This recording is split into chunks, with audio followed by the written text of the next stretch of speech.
Olá, você acompanha agora o Fatos em Foco, a sua revista eletrônica com notícias e entretenimento. Eu sou Maria Alice Dias e você vai ver agora os principais destaques de hoje.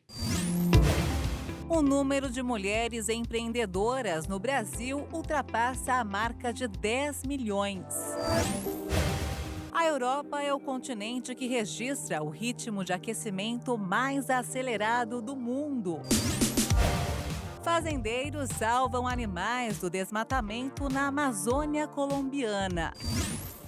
O número de mulheres empreendedoras no Brasil ultrapassou a marca de 10 milhões. Esse é o maior patamar já alcançado, de acordo com uma pesquisa divulgada pelo Sebrae. Olha só. Com o passar dos anos, o número de mulheres donas do próprio negócio vem aumentando e alcançando números jamais registrados.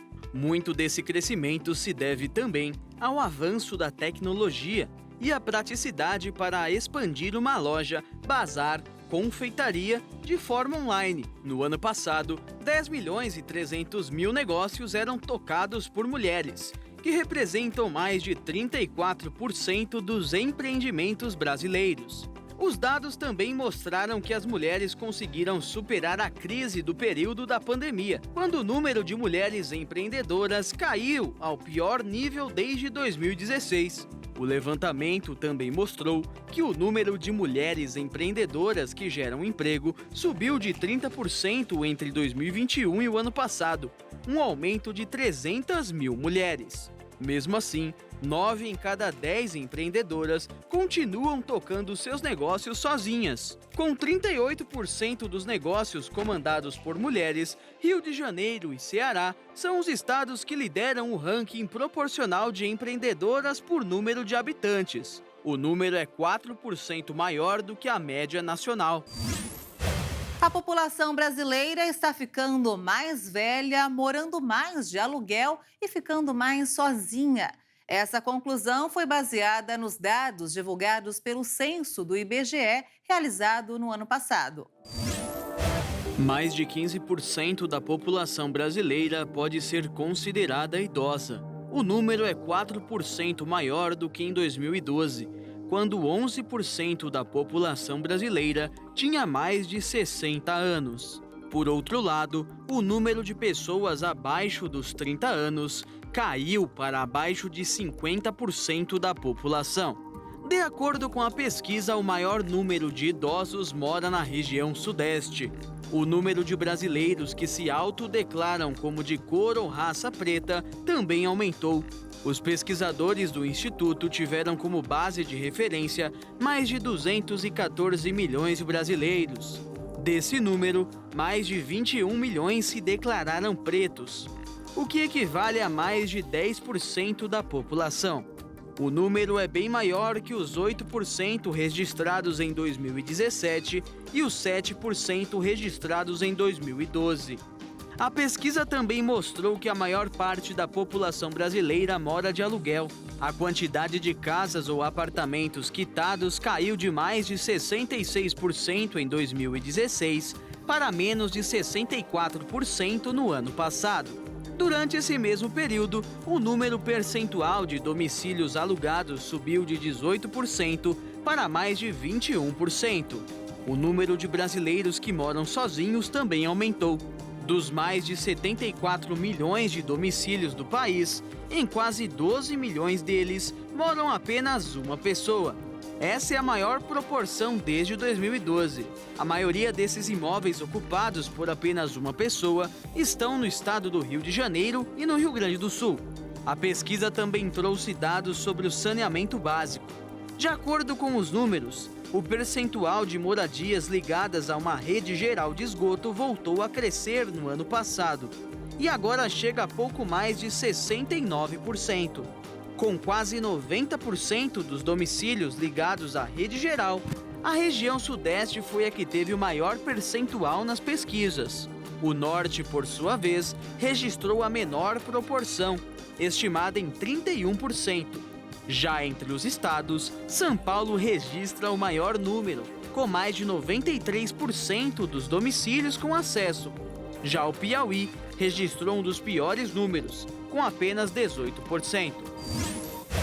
3 em cada 4 cidades não estão prontas para receber a rede 5G. A expectativa é que até 2029 a tecnologia chegue a todo o Brasil. As operadoras querem antecipar o processo, mas para isso contam com a ação das prefeituras. O Brasil ainda tem muitos problemas a resolver para levar a conexão 5G a todas as cidades brasileiras nos próximos anos.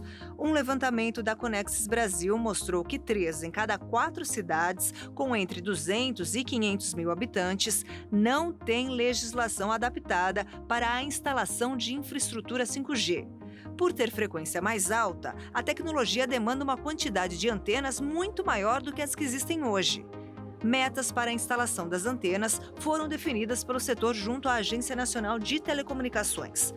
Todas as capitais brasileiras já têm 5G em funcionamento, mas, fora isso, são 102 cidades, entre 200 e 500 mil habitantes, que precisam ter um número mínimo de antenas 5G até julho de 2026. Para as cidades maiores de mais de 500 mil habitantes, o prazo é até julho de 2025. Alguns dos problemas vistos em cidades menores também estão nas grandes. Alguns municípios ainda não têm legislação específica para a instalação dessas antenas. A lista inclui grandes cidades como Campinas, Osasco e Guarulhos, em São Paulo.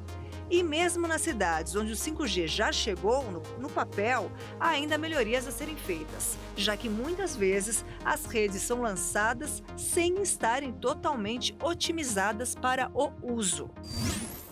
Com o avanço da tecnologia e de inovações como a inteligência artificial, as empresas estão oferecendo novas soluções para dar mais segurança às cidades brasileiras. Confira.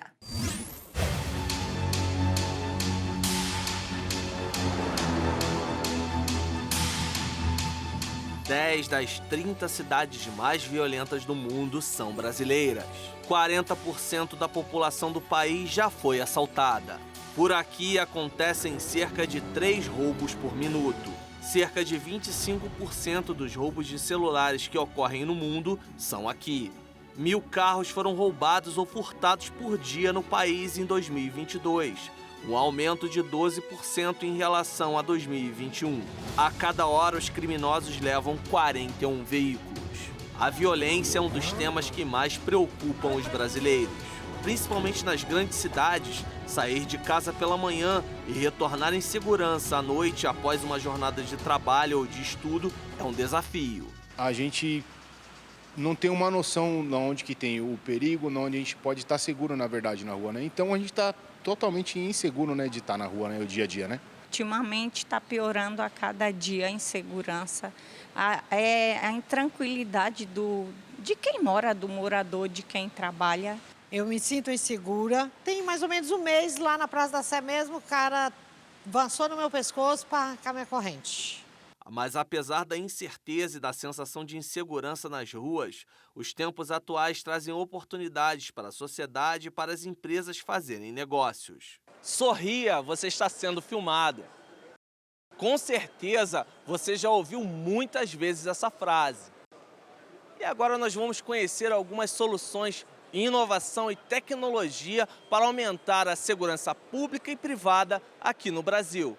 A gente está mostrando aqui as soluções de inteligência artificial integradas para a área de segurança, para identificar suspeitos com reconhecimento facial, leitura de placas e outras inteligências comportamentais. Além disso, integrar todo o sistema de segurança, não apenas o vídeo, mas também o controle de acesso, o incêndio, o alarme e fazendo tudo funcionar de forma unificada.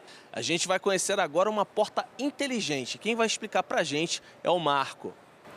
Sim, a porta inteligente é uma porta de alta segurança, uma porta que ela, além das funções convencionais, ela tem pinos de travamento em toda a parte de batente e associada a controles de acesso, de reconhecimento facial, senha ou biometria da digital, ela forma completa solução, que oferece não só automação, mas oferece também segurança para as pessoas que estão na parte protegida da porta, podendo ser utilizadas em escolas, em prédios, condomínios que são mistos, comerciais e residenciais, repartições públicas, bancos e outras inúmeras aplicações para uma porta de segurança como essa. Quem sabe um dia as técnicas de defesa e segurança da Angélica e da Laís deixem de ser tão necessárias. Eu procuro guardar minhas coisas escondidinho para não estar chamando a atenção, não dar com o celular na mão, para não chamar a atenção mesmo. Os meus métodos: andar rápido, mochila na frente e longe das aglomerações.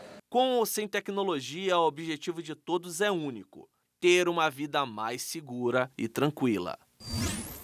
Prestes a completar 3 anos de vida, a nota de R$200 segue sendo a de menor circulação no Brasil, perdendo até mesmo para a nota de R$1, que deixou de ser emitida há 18 anos.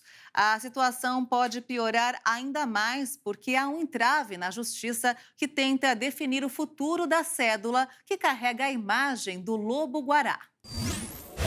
A cédula mais difícil de encontrar do sistema financeiro brasileiro é alvo de uma ação civil pública desde 2020, quando foi lançada.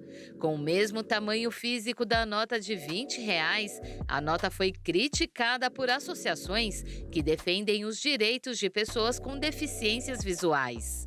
Isso porque os variados tamanhos para cada valor permite a quem não enxerga diferenciar as cédulas. Foi isso que motivou a Organização Nacional de Cegos do Brasil a acionar a Defensoria Pública da União, que moveu o processo contra o Banco Central. Um pedido de recall das cédulas chegou a ser feito, mas não foi para frente. O imbróglio se arrasta desde então, ainda sem nenhuma definição. A produção com tamanho que fugiu ao padrão adotado, cédulas maiores para valores mais altos, aconteceu porque, na época, o Banco Central não queria ocupar a linha de produção e não ter que interromper a sua fabricação para dar lugar à nova cédula. Além disso, o método de confecção das notas de R$100 não tinha espaço para a inclusão dos itens de segurança do papel de R$200. A solução foi usar as máquinas que produziam a nota de R$20. O Banco Central argumenta que deficientes visuais podem identificar e diferenciar a nova cédula por meio de uma marca tátil, um item de alto relevo que todas as notas de R$1 possuem. No caso dos R$200, a marca tátil é representada por 3 linhas inclinadas, enquanto a de R$20 possui 2, tudo em alto relevo. O problema apontado pela Defensoria Pública é que, com o tempo, o alto relevo tende a se desgastar, deixando a cédula idêntica à de R$20 para aqueles que têm deficiência visual severa. O objetivo da ação é que as notas já colocadas em circulação sejam recolhidas e novas sejam emitidas, desta vez no tamanho adequado, permitindo uma diferenciação mais fácil. Apenas 28,4% das cédulas de R$200 produzidas foram colocadas em circulação pelo Banco Central. Esse número corresponde a 128 milhões e 100 mil cédulas, com valor de 25 bilhões e 600 milhões de reais. O restante está guardado com o Banco Central. Todas elas foram emitidas e entregues à instituição financeira ainda em 2020, na pandemia, quando foram lançadas oficialmente. De lá para cá, nenhuma nova nota de R$200 foi impressa. Com a escalada da inflação na Argentina, que acumulou 114% nos últimos 12 meses, a população do país sul-americano desenvolveu a estratégia de comprar antes e pagar depois para economizar. Vamos ver. Como viver em um país com inflação que gira em torno de 8% ao mês e passa de 100% ao ano? Na Argentina, quem tem um determinado poder aquisitivo consome de forma desenfreada para tentar superar, pelo menos em parte, o aumento constante dos preços. Muitos apostam em ofertas e compram com cartão de crédito, pois se o valor for pago mais à frente, é possível gastar menos. quizás las próximas compras las haga con tarjeta de crédito. Talvez nas próximas compras eu faça com cartão de crédito, que vou pagar mês que vem, ou depois do dia 24, que é quando fecha a fatura no próximo mês. Então, às vezes, eu jogo com 30, 35 dias de vantagem. Eu pego a mercadoria e pago só depois desses 35, 40 dias. Eu jogo assim. Justamente a esos 35, 40 días. Y juego con eso. O aumento dos preços tem sido um mal crônico para a economia argentina, que agora vive seu pico em 30 anos. O país está entre os que possuem a inflação mais alta do mundo. Provavelmente a gente já está acostumbrada a tantos anos de... As pessoas provavelmente já estão acostumadas com tantos anos de vida sem estabilidade. Quando chega no final do mês, as pessoas só querem se divertir. Acho que é isso. Socialmente, estamos muito cansados dos problemas econômicos. Creo que socialmente estamos muy cansados de los problemas económicos, pero sí, he tenido que cambiar mis gustos. Mas tive que mudar minhas preferências e minhas compras. Talvez migre para outras marcas mais baratas também, mas não deixo de me divertir. Pero no es así dejar de disfrutar. Já poupar ou financiar um imóvel é praticamente impossível, com taxas de juros que variam entre os 100% e 150% ao ano. Dessa forma, o jeito é encontrar os melhores preços e gastar o que se tem com o que se pode. Hoy en día, con una inflación del 110, 120% anual... Hoje, com uma inflação de 110 a 120% ao ano, é mais difícil saber se o que você compra está caro ou barato. Pode facilmente acontecer de você estar comprando em um supermercado e não saber que no concorrente ao lado, o produto que procura é mais barato. Por quê? Porque já perdemos a referência de preço. Referência de preços. Nesse mar de preços e ofertas, a Associação de Defesa do Consumidor Argentina recomenda comparar bem os preços antes de comprar qualquer coisa. Uma pesquisa sueca mostrou como a semaglutida, princípio ativo de remédio para diabetes e também utilizado para tratar a obesidade, pode reduzir pela metade a vontade de consumir bebidas alcoólicas. O trabalho de cientistas suecos confirmou o efeito já relatado por usuários de medicamentos à base da substância, como o Ozempic. O estudo com ratos indicou que o fármaco atua igualmente em machos e fêmeas e funciona mesmo em doses baixas. A investigação sugere que o mecanismo metabólico da dopamina, hormônio do bem-estar, é alterado pela presença de semaglutida no corpo, causando uma redução no sistema de recompensa ao ingerir o álcool, assim como ocorre com a comida. A próxima etapa do trabalho já está em curso e deve avaliar os efeitos da semaglutida em outras dependências químicas, começando pela de cocaína. Segundo as autoras do estudo, que conversaram com o jornal Folha de São Paulo, a medição tem maior potência e afinidade com os receptores de GLP-1, hormônio que a substância imita de forma sintética.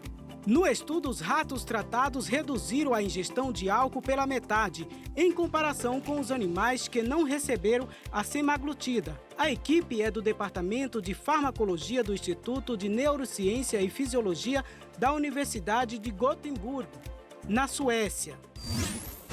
E a chamada Lei Seca completou 15 anos em vigor no país. As mortes em acidentes de trânsito causados pela mistura de álcool e direção caíram 32% no Brasil entre 2010 e 2021. Mas o índice de internações aumentou 34% no mesmo período. Os dados foram divulgados pelo Centro de Informações sobre Saúde e Álcool. A data é para ser comemorada, mas ainda há muito o que fazer para o Brasil avançar na segurança no trânsito. Apesar de já existir tolerância zero com a perigosa mistura de bebida alcoólica com direção, os altos índices de mortes e hospitalizações continuam. A Lei 11.705, de 19 de junho de 2008, conhecida como Lei Seca, foi aprimorada com o passar do tempo. As punições vão de multas à prisão, como em casos de acidentes que resultem em homicídio culposo ou lesão corporal. Em 2010, o índice era de 7 mortes e 27 internações a cada 100 mil habitantes. Já em 2021, foram 36 hospitalizações e 5 óbitos a cada 100 mil habitantes. A cada hora, houve 8,7 internações e pouco mais de uma morte no Brasil, de acordo com as informações divulgadas pelo Centro de Informações sobre Saúde e Álcool, CISA, com base nos dados do DataSUS do Ministério da Saúde. É a partir dessa lei que começou todo um processo de fiscalização muito mais rígido e um processo de punição também muito mais rígido, né? Nós podemos pensar que essa redução, ela é importante, né? Uma redução de 32%, e é realmente muito importante, mas a gente deve voltar também, eu acho que abstrair um pouco e pensar que uma morte decorrente do consumo de álcool e depois direção, ela já é demais. Porque esse tipo de óbito é completamente 100% evitável. O Brasil possui uma das legislações mais rigorosas do mundo quando se trata de consumo de álcool e condução de veículos automotores. Dirigir sob o efeito de álcool em qualquer quantidade é considerado crime no país. Mesmo assim, segundo o estudo do CISA, 17 estados brasileiros registraram índice de mortalidade superior a taxa nacional de 2021. Tocantins foi a unidade da federação que apresentou a maior taxa de mortalidade, quase 12 óbitos a cada 100 mil habitantes. Já no Rio de Janeiro, o índice foi o menor do Brasil, com pouco menos de 2 mortes. Nas hospitalizações, Piauí está em primeiro lugar no ranking dos estados, com cerca de 85 internações para cada 100 mil habitantes. O menor índice foi registrado no Amazonas, com 11,8 casos. O levantamento apresenta outros dados alarmantes. Foram quase 76 mil hospitalizações e 11 mil óbitos. Pessoas do sexo masculino representam 85% das internações e 89% das mortes. Em relação à faixa etária, a população entre 18 e 34 anos é a mais afetada. Segundo o CISA, cerca de 5,4% dos brasileiros relataram dirigir após beber, e esse índice apresenta estabilidade no país, o que é ainda preocupante, segundo o psicólogo e pesquisador da entidade, Caê Leopoldo. A gente precisa quebrar esse padrão cultural de que é aceito, né, parcialmente aceito, essa combinação de beber e dirigir, porque não é.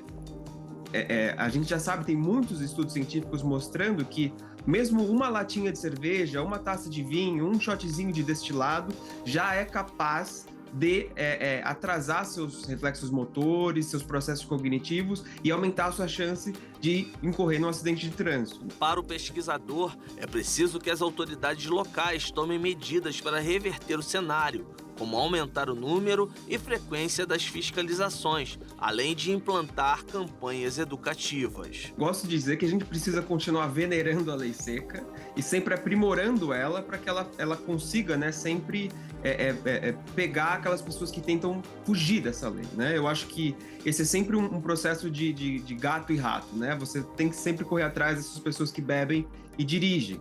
Isso de novo, é um aprimoramento que vem acontecendo desde 2008, ele é constante e vai ser constante sempre. Na questão do poder público, a gente tem muita coisa já sendo feita. E o processo de continuação disso é justamente, né, capilarizar, entender como que é o comportamento desse consumidor, dessa pessoa que bebe álcool e dirige em cada município, quais estradas eles usam, qual tipo de veículo eles usam, como a gente torna essas blitz mais efetivas, precisa estar mais distribuído, mais concentrado. Todo esse é um processo que vem acontecendo e precisa continuar acontecendo para afinar, para entender e conseguir captar, né, fiscalizar e punir essas pessoas. Sob uma nuvem de poeira cinzenta, uma escavadeira carrega um caminhão com blocos de pedra que contém lítio. O mineral chamado de ouro branco é essencial para a transição energética e um tesouro no chamado Vale da Miséria, no Brasil. Por muito tempo, essa região semiárida no sudeste do Brasil foi conhecida como o Vale da Miséria. Mas agora é vista como um novo Eldorado, graças à abundância de lítio, mineral usado na fabricação de baterias para carros elétricos e celulares, considerado essencial para a transição energética. Cerca de 85% das reservas do Brasil, quinto maior produtor mundial de lítio, estão no Vale do Jequitinhonha, em Minas Gerais. Para atrair investidores, as autoridades locais lançaram no mês passado o conceito Lithium Valley, Vale do Lítio em português, na sede da Nasdaq em Nova York. Uma empresa canadense, a Sigma Lithium, já saiu na frente, começou a minerar lítio na região em abril passado. A companhia garante que é produtora de lítio verde, ou seja, que 90% da água utilizada nos processos de mineração é reaproveitada posteriormente e não são utilizados produtos químicos. Então, a água que a gente utiliza no processo, depois do processo de concentração, ela vai para equipamentos de recirculação. São tanques onde o sólido é sedimentado e a água limpa volta a alimentar o processo. A empresa garante ainda que a mina da reserva é dividida em duas para preservar um pequeno curso de água que atravessa a área, apesar de representar uma perda econômica significativa. Hoje nós deixamos lá um legado com uma licença social incrível.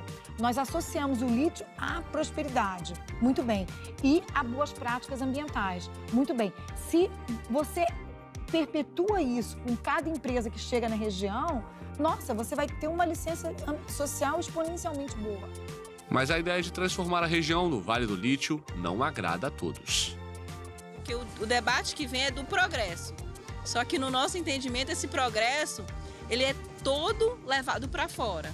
Então, o que fica na região, pelas experiências que o MAB já tem, são buracos, né? Buracos. E quando a mineração acaba, não tem mais nada, né? Integrante do movimento dos atingidos por barragens, Aline Gomes mora em Araçuaí, uma das cidades vizinhas à mina da Sigma. Ela conta que a região era tranquila e rural, mas que agora existem casas rachadas por causa das explosões nas rochas. Luiz Gonzaga, agricultor que mora ao lado da mina, acredita que terá que deixar a sua casa. Já saiu. Uns ainda vai sair. E os que não rendeu a terra para a firma e nem vendeu, com o tempo vai ser obrigado a sair por causa da poluição. Porque agora, no momento que as minas estão longe ainda, a poeira já está perturbando aqui, a hora que estiver trabalhando aqui perto. Então a gente não aguenta, vai ser obrigado a gente sair de qualquer maneira. Outros enxergam o potencial do lítio com otimismo. Hoje, as pessoas que estão aqui, as pessoas que formam aqui, né, que terminam a escola, né, o ensino médio, já pensam em tornar um profissional para ser um profissional dedicado à mineração, né? Antes a gente não tinha essa visão, expectativa futura na região. Em meio ao entusiasmo, ONGs lembram que a região, uma das mais pobres do Brasil, já teve uma corrida do ouro e do diamante, mas essas extrações nunca trouxeram desenvolvimento. As organizações pedem por uma transição energética justa e inclusiva. E olha só, mais da metade da população brasileira está preocupada com o meio ambiente e principalmente com o desmatamento da Amazônia. Os dados são de uma pesquisa realizada pelo IPEC. A cada dia que passa, o brasileiro fica mais preocupado com a poluição, degradação do meio ambiente e desmatamento. Ainda mais com algumas informações divulgadas recentemente, que mostraram a situação da área desmatada na Amazônia. Só no mês de março, a região perdeu o equivalente a 1.000 campos de futebol por dia. O número é 3 vezes maior do que o registrado no mesmo período do ano passado. De acordo com a pesquisa realizada pelo IPEC, a grande maioria dos brasileiros acredita que os governos e as empresas podem ajudar a resolver o problema. E também discordam da prerrogativa de que é preciso desmatar para que a economia do país cresça. Outro ponto importante revelado pela pesquisa é que cada vez mais os brasileiros se interessam por votar em políticos que têm políticas em defesa do meio ambiente. Essa preocupação e interesse pelo tema colocou os brasileiros como uma das populações com maior grau de conselho sobre mudanças climáticas. 94% da população afirma que as mudanças estão acontecendo. 74% consideram que o fenômeno é causado por atividades humanas. E somente 12% acreditam que o fenômeno tenha causas naturais sem o papel do homem. Os dados também mostraram que os brasileiros são mais preocupados com o clima do que a população de países do primeiro mundo, como os Estados Unidos, onde apenas 16% das pessoas dizem que o aquecimento global prejudica eles e suas famílias. A Europa é o continente que registra o ritmo de aquecimento mais acelerado devido às mudanças climáticas no mundo. Sua temperatura média já é 2,3 graus Celsius, superior à da era pré-industrial. É o que detalha um relatório publicado pela ONU e pelo Programa Europeu Copérnicos nesta segunda-feira. O planeta inteiro registrou aquecimento de quase 1,2 grau devido às emissões de gases de efeito estufa. Do Estreito de Gibraltar aos Urais, o ritmo de aquecimento é 2 vezes mais rápido.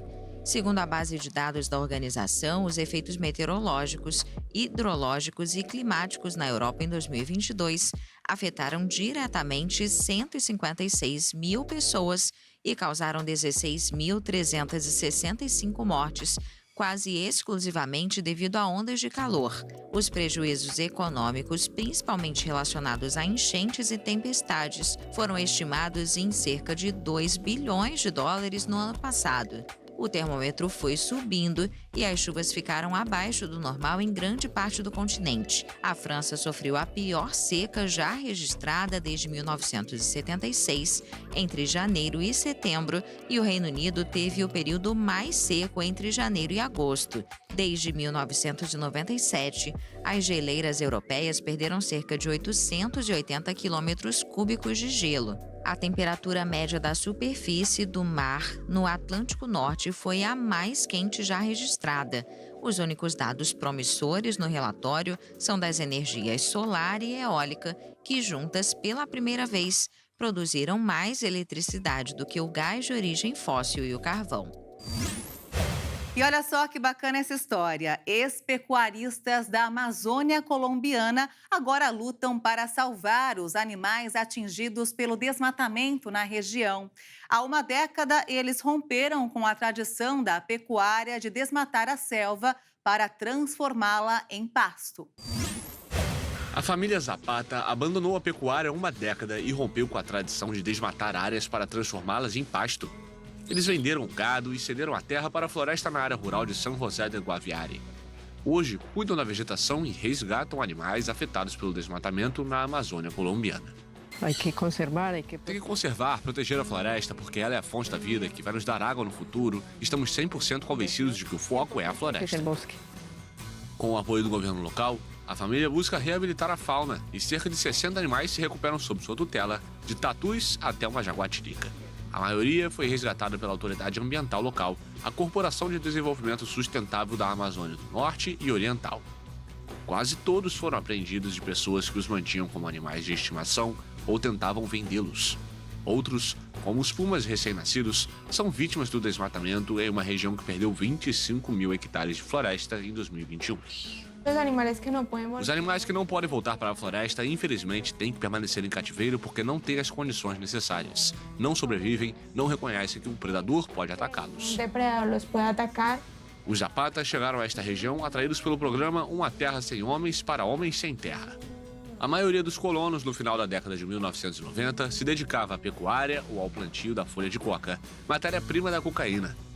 Ambas as atividades eram realizadas em regiões devastadas. Atualmente, a reserva natural possui 40 hectares de floresta e os turistas visitam a trilha ecológica. Alguns visitantes chegam a contribuir financeiramente para o cuidado dos animais. Uma espécie de dinossauro herbívoro da qual não se tinham registros no hemisfério sul foi encontrada no Chile. Vamos ver. Esta espécie habitou o Vale de las Chinas há 72 milhões de anos, no extremo sul do Chile, onde foram encontradas outras 4 espécies de dinossauros. Goncoquien é hadrossauro. Goncoquien é um hadrossauro, que é um tipo de dinossauro conhecido como bico de pato, que foi muito abundante em todo o hemisfério norte, muitos na América do Norte. Apesar disso, aqui no hemisfério sul são muito pouco conhecidos. Os restos foram encontrados em 2013 e posteriormente os cientistas conseguiram classificá-los. A denominação Goncoquien tem origem na língua dos Tehuelches do Sul, povo originário que habitou a região até o fim do século XIX e significa parecido com um pato silvestre. O Goncoquien era relativamente pequeno, com aproximadamente 4 metros de altura e um peso estimado em 1 tonelada. Era um hadrossauro relativamente pequeno, já que há parentes dele que podem alcançar 12, 15 metros de altura. A descoberta revela que a Patagônia chilena foi um refúgio para espécies muito antigas de hadrossauros, que teriam migrado para o hemisfério sul muito antes de formas mais avançadas e podem até ter chegado à Antártida.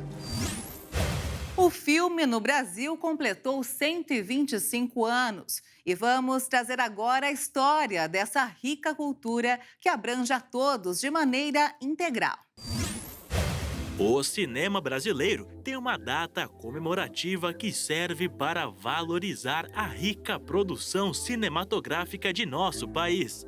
Essa data é celebrada anualmente no dia 19 de junho, em referência à filmagem da Baía de Guanabara por Afonso Segreto, quando retornava da Europa no dia 19 de junho de 1898. A ideia de criar um cinema nacional surgiu 3 anos antes. Em 1895, os irmãos Lumière inventaram o cinematógrafo, aparelho que permitia a projeção de imagens animadas em uma tela ou parede. E a nova tecnologia não demorou muito para chegar ao Brasil, e no dia 8 de julho de 1896 deu-se a primeira sessão de cinema da história de nosso país.